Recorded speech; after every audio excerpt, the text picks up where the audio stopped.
Lo dijo en la primera hora. A ver, y hemos hecho una crítica permanente en este espacio de noticias sobre la naturaleza del concurso de méritos y oposición para designar al nuevo defensor público. Muchos incluso confunden qué es la Defensoría Pública y la confunden con la Defensoría del Pueblo, que son dos organismos diferentes. La Defensoría Pública es el organismo que se encarga de proveer abogados defensores a quien no puede pagarse un abogado de forma privada. O sea, el concepto de la Defensoría Pública, que no es que se inventaron en el Ecuador, eso existe en otros países, ¿ya?, le permite a una persona que se garantice su derecho a la defensa. Desde el año 2019, si la memoria no me es infiel, 18-19, tenemos defensor público encargado. Y el proceso para designar al nuevo defensor público ha estado plagado por la polémica, los tropiezos, el uso y el abuso de algunas acciones de protección y medidas cautelares a nivel de la Administración de Justicia, y ahora mismo la polémica entre la Comisión Ciudadana de Selección y el Pleno del Consejo de Participación Ciudadana respecto de la calificación de los postulantes. Acá está con nosotros el doctor Ricardo Morales. Él es postulante a la Defensoría Pública, que se conoció la semana anterior. Fue excluido del proceso argumentando que tiene una inhabilidad para convertirse en defensor público. Lo tenemos acá el doctor Ricardo Morales. Le quiero agradecer la gentileza de aceptar esta invitación. Doctor, bienvenido, buenos días, ¿cómo le va?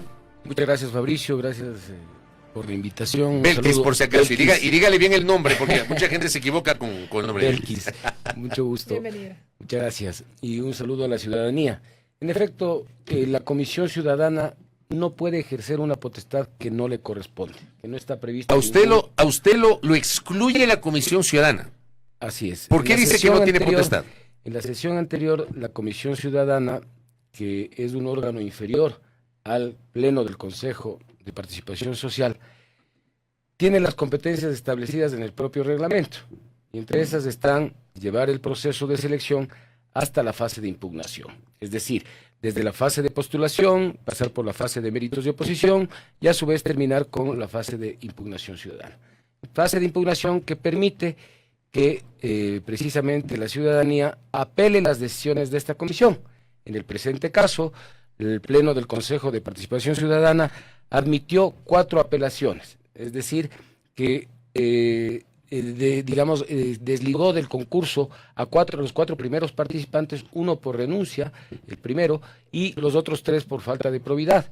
A su vez, el 5º postulante es un juez contencioso electoral que no podía permanecer en el concurso por esa actividad.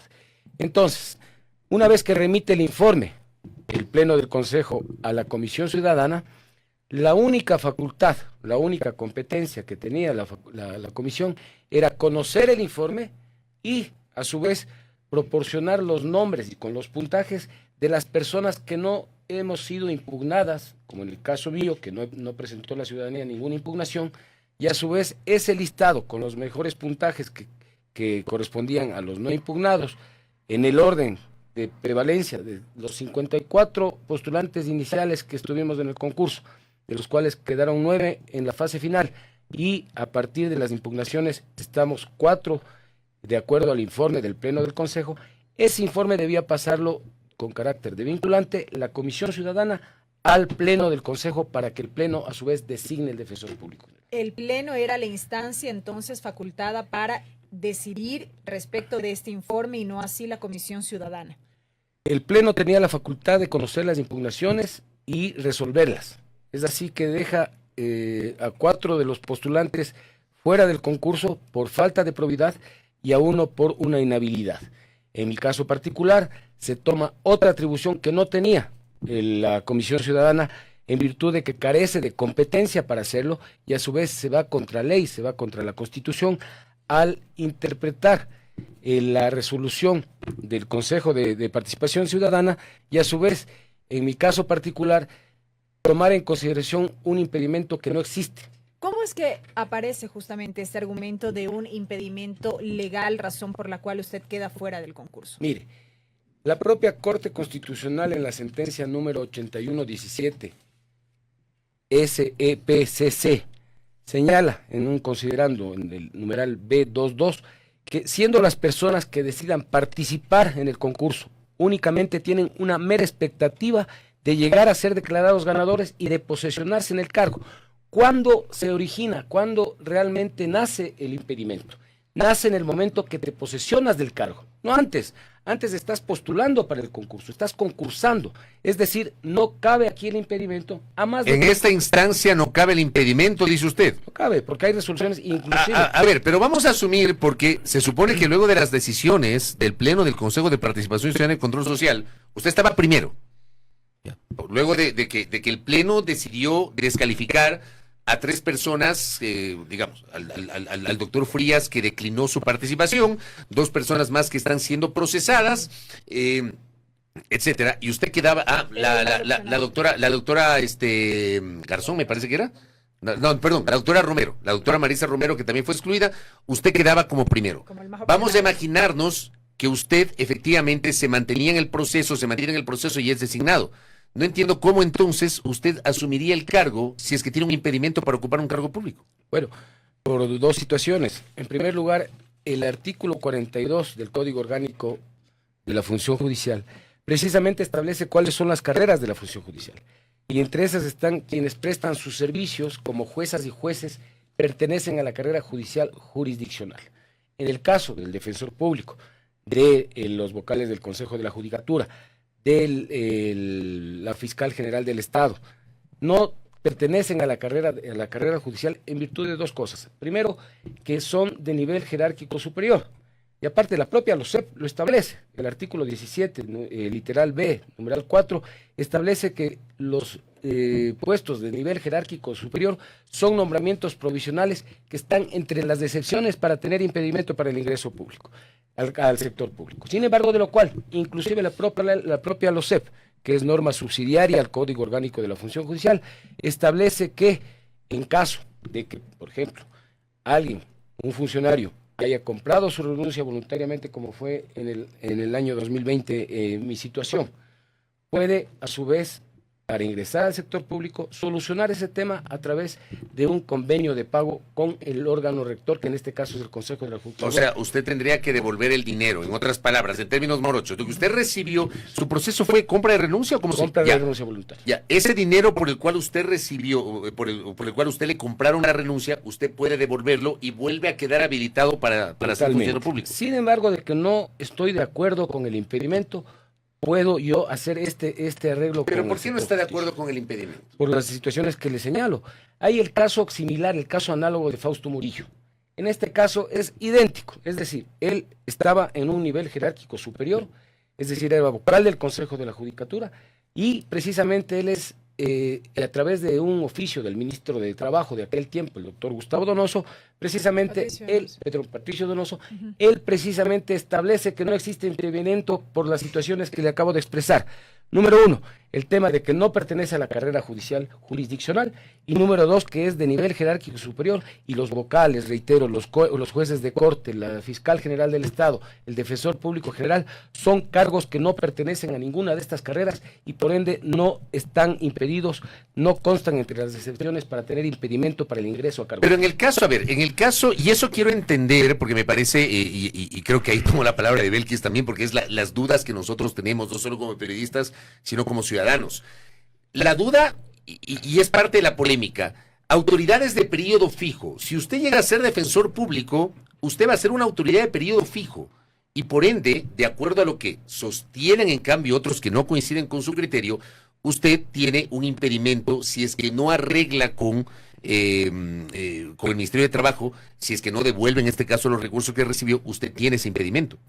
Precisamente si es que la ley faculta, en todo caso, de existir el criterio que yo sostengo no sea aceptado, precisamente el artículo 11 de la LOCEP establece que puede ser a través de un convenio usted sí puede devolver y queda habilitado a través de un convenio de pago a algunos años, así es. Pero este no va a ser el camino, no sería el camino que usted por el que yo he iniciado hace algún tiempo la consulta respecto al tema y el Ministerio de Trabajo se ha pronunciado en un criterio no vinculante, precisamente señalando que es de un cargo de periodo fijo, lo cual yo mantengo que si bien es cierto, los CEP establecen nombramientos definitivos y nombramientos provisionales, entre las excepciones precisamente de los nombramientos provisionales está el cargo de nivel jerárquico superior al que pertenece el defensor público general. Entonces, no debería haber impedimento.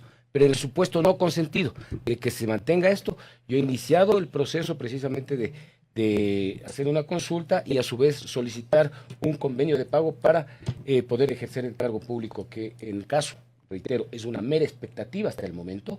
En caso de ser declarado ganador del concurso, ahí se generaría recién el impedimento cuando uno sea designado o posesionado.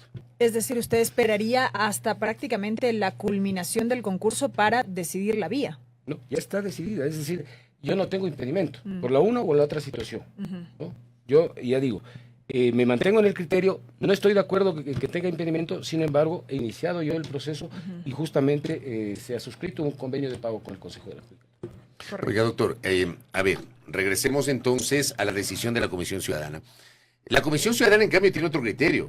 En cambio, en la Comisión Ciudadana se sostiene que el Consejo de Participación Ciudadana a través del Pleno se extralimitó, porque no era una atribución al haber descalificado a varios de los postulantes. Y la Comisión Ciudadana procede a ratificar al doctor Ballesteros, me parece, como cabeza de como cabeza de este proceso. ¿Quién va a dirimir esto? Porque digo, tenemos al Pleno por un lado, que uno entiende es el máximo organismo del Consejo de Participación Ciudadana y Control Social, es un cuerpo colegiado, el Pleno es la máxima expresión, pasa en la Asamblea, pasa en la Judicatura, pasa en la Corte Nacional de Justicia, es la máxima expresión de un cuerpo colegiado. Pero también hay atribuciones de la Comisión Ciudadana de Selección, y dentro de las atribuciones la Comisión Ciudadana lleva adelante el proceso para poder designar a la primera autoridad de la Defensoría del Pueblo. De la Defensoría Pública. ¿Quién dirime esto, doctor? Bueno, la ley es clara, ¿no?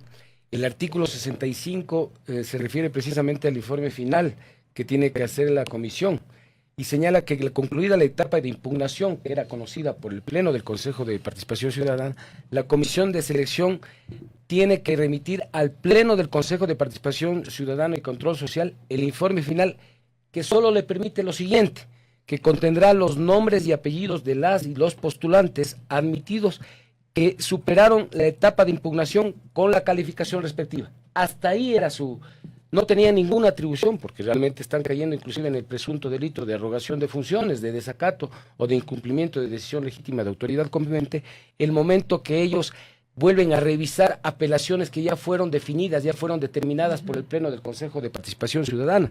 Entonces, realmente lo que ha hecho la comisión es actuar de una manera arbitraria, ilegítima, violando de manera flagrante y vergonzosa la norma, vulnerando derechos y garantías al debido proceso, a la seguridad jurídica, al derecho de defensa y al derecho de participación. Claro, porque en este contexto lo que ocurrió es que la comisión no acogió esta resolución adoptada por el Pleno del CPCCS con la cual se había descalificado del concurso precisamente al postulante Jorge Ballesteros por presuntamente haber presentado supuestos documentos falsificados para la postulación del cargo. Esto fue desconocido por la Comisión Ciudadana. Sí, y naturalmente el Pleno tiene todas las atribuciones, de acuerdo al artículo 67 del Código Orgánico Administrativo, de precisamente, enmarcado en la ley, el hacer cumplir lo que dispone la misma y ejercer su cumplimiento en funciones.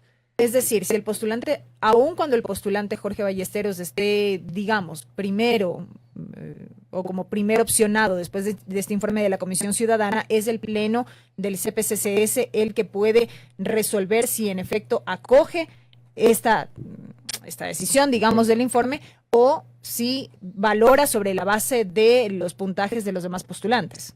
Totalmente, tiene toda esa potestad.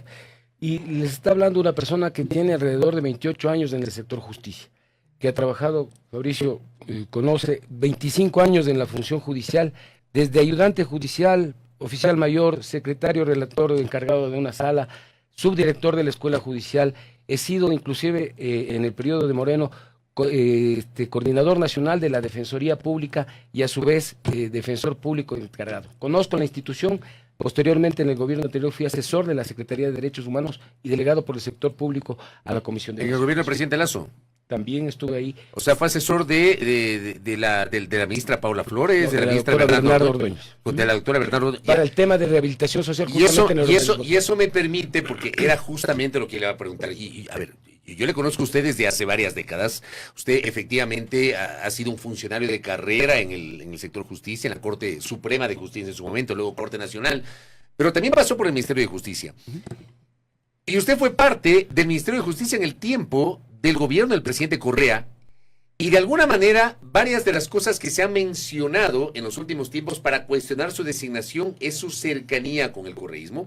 Se ha mencionado su paso por el Ministerio de Justicia, se han publicado fotografías suyas con el expresidente del Consejo de la Judicatura, Gustavo Yalc. O sea, han tratado de ubicarle en ese espectro político. Usted me dice que también fue funcionario en el gobierno del presidente Moreno y funcionario en el gobierno del presidente Lasso, pero lo ubican como correísta. ¿Usted cómo le responde a sus detractores que mencionan esto, doctor? Bueno, yo les respondo de la siguiente manera. Yo nací en la función judicial cuando me invita a participar como ayudante judicial un docente, un profesor universitario que lo recuerdo con mucho cariño como el doctor Gonzalo González Flores, extraordinario caballero y magistrado. De ahí tuve la oportunidad, acuérdese Fabricio, y gracias por sus palabras porque nos conocemos muchos años. En efecto, antes la Asamblea era el organismo que prácticamente definía quiénes eran los jueces de Corte Suprema de Justicia, de la ex Corte Suprema de Justicia. El Congreso, claro. Antes era el Congreso Nacional. Sí. Entonces todos venían de una vertiente política. Entonces yo he tenido la oportunidad de trabajar con social cristianos. El magistrado, también un caballero y extraordinario profesional como el doctor Carlos Riofrío Corral. Fui asesor de la... Le decían al doctor Riofrío social cristiano, pues... ¿Se acuerdan? Exactamente. El doctor José Vicente Troya, me acuerdo, doctor. presidente de la Corte Suprema de Justicia. Ambateño, además. También tuve la oportunidad de trabajar con él y la honra de conocerlo.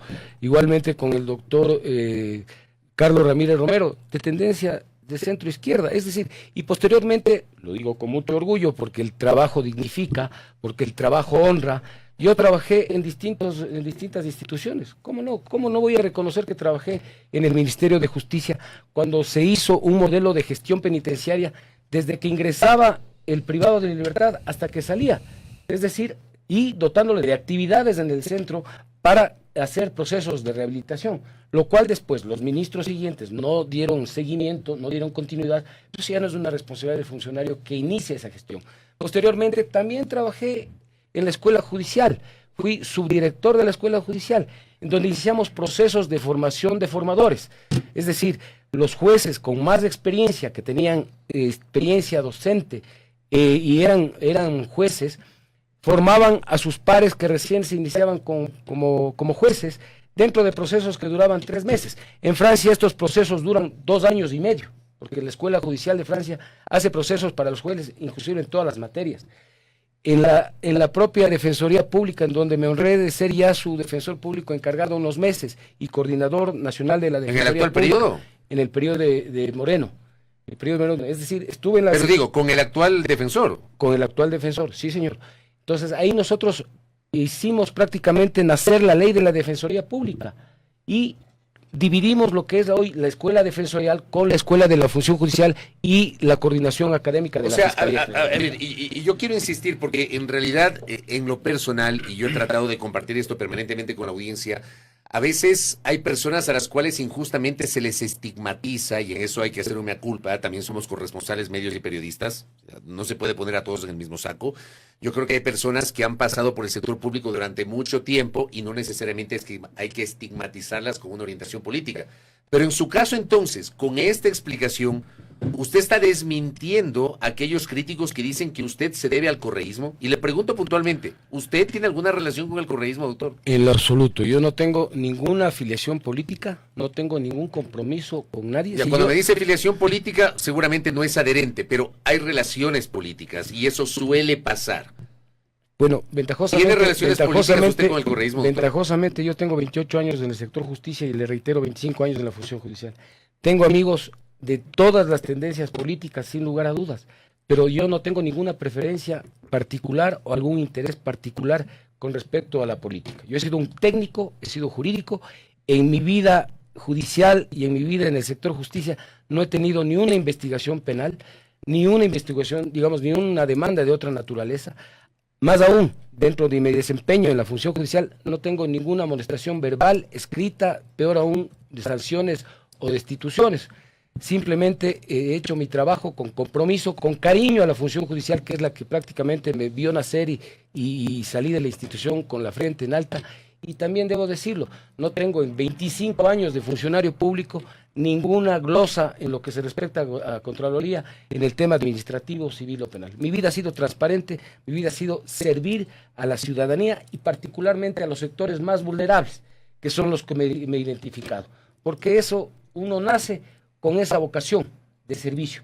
Y esa es mi característica, y esa ha sido mi característica en mi vida judicial. Dicho todo esto y en este punto en el que nos encontramos, ¿qué espera del Pleno del CPCCS? Yo he hecho una solicitud, una petición precisamente para que se revea la decisión de la Comisión Ciudadana de Selección del Concurso para Defensor Público General, en el sentido de que la resolución dictada, o mejor dicho, el informe dictado por la Comisión Ciudadana no tiene ningún valor, carece de toda eficacia jurídica, por ser ilegítimo, por ir contra norma expresa, por ser además motivado con falta de competencia, que no tenía esa facultad para hacerlo.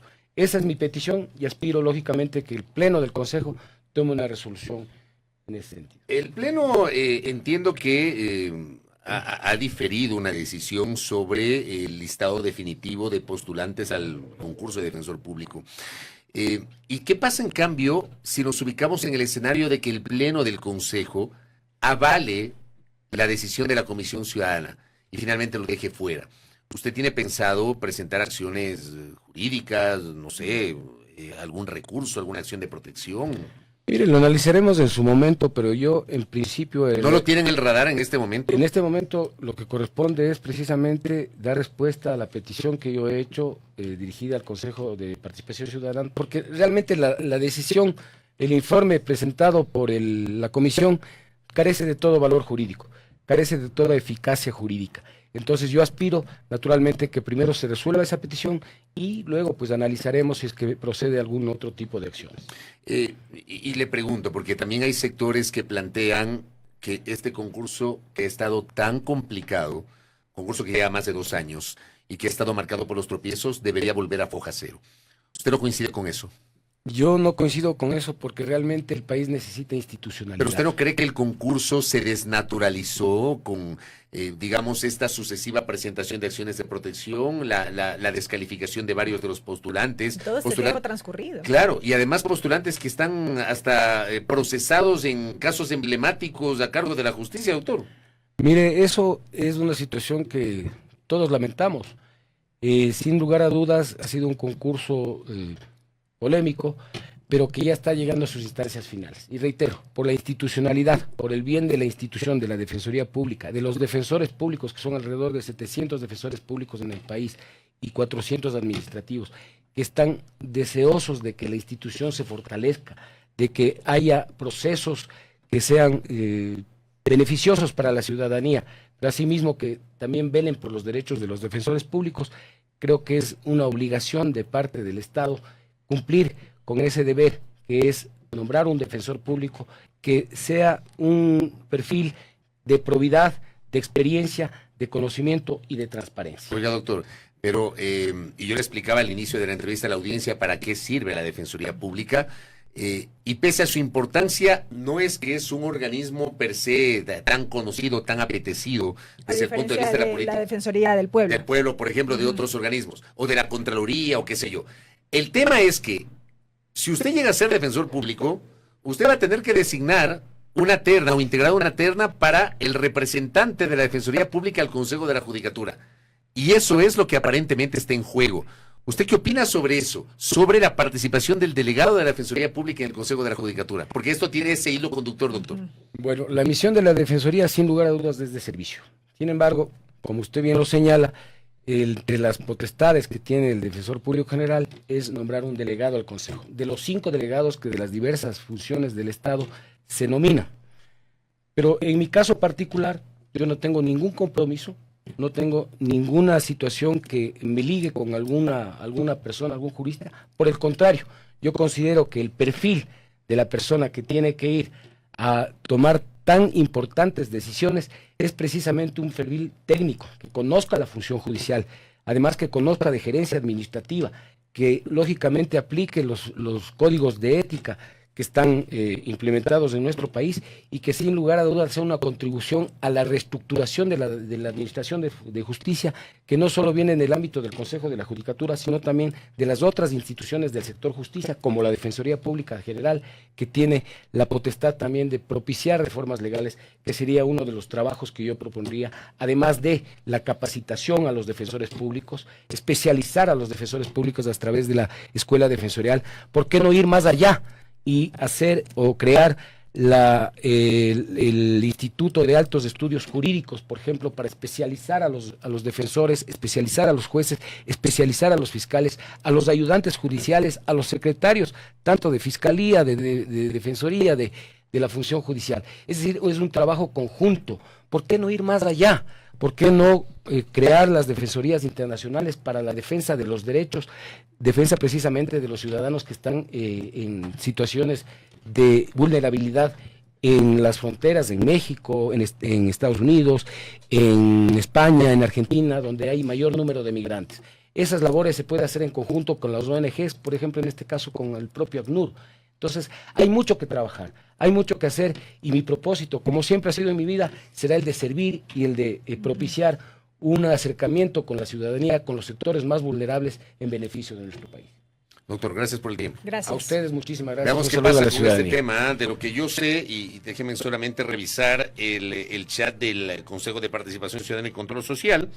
Lo que ha señalado, y es el último post que se generó ayer a las 2:39 de la tarde, esta semana se define la situación del concurso de designación del próximo defensor público. Es la última información que tenemos del Consejo de Participación Ciudadana y Control Social, y también hay un comunicado de prensa en ese sentido, que dice que Andrés Fantoni, presidente del Consejo de Participación Ciudadana, informó que esta semana se resolverá la situación del concurso público de designación de la primera autoridad de la Defensoría Pública.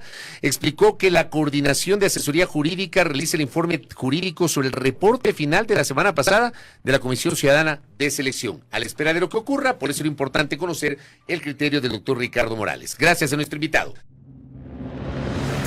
Primera Plana. Todas las noticias, todas las voces.